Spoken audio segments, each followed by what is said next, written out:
Là, un homme politique qui fait des claquettes aux 20h en vue des prochaines élections. Ici, mon père qui pense que « plus jamais je vote, c'est tous des pourris ». Et au fond, là, ma sœur qui s'insurge sur Facebook comme quoi « Sérieux, ce candidat, il a trop un swing !» Et elle a fait 3 likes. Forcément, avec une telle famille de révolutionnaires, je pensais aussi que les politiques ne se préoccupaient pas des gens comme nous et que seul le pouvoir les intéressait.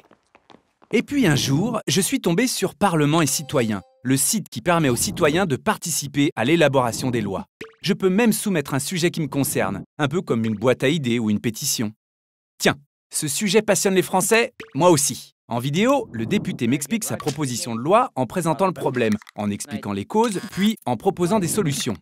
Je suis assez d'accord avec lui, mais hop, une de ces solutions ne me convient pas du tout. Une fois la vidéo terminée, j'ai accès à tout un tas de sources pour mieux comprendre les enjeux. Puis, je peux voter pour ou contre ces propositions, présenter mes arguments, faire des contre-propositions et faire remonter les avis les plus intéressants selon moi. Internet permet aujourd'hui de réaliser à plusieurs millions ce que les vrais démocrates faisaient dans la Grèce antique, une vraie recherche collective des solutions.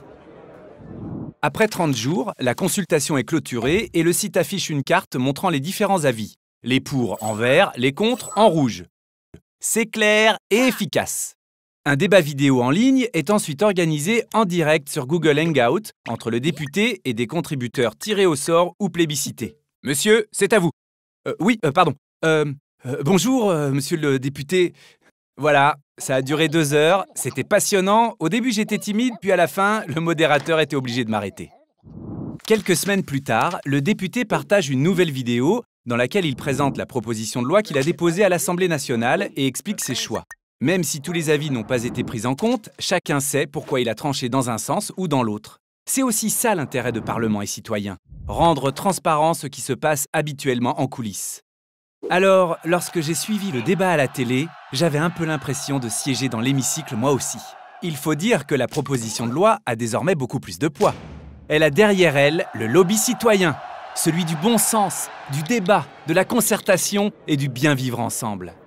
Pour la première fois, ma participation politique ne se résume pas à déléguer tous les pouvoirs à un homme ou une femme en fonction de son brushing ou de son sourire.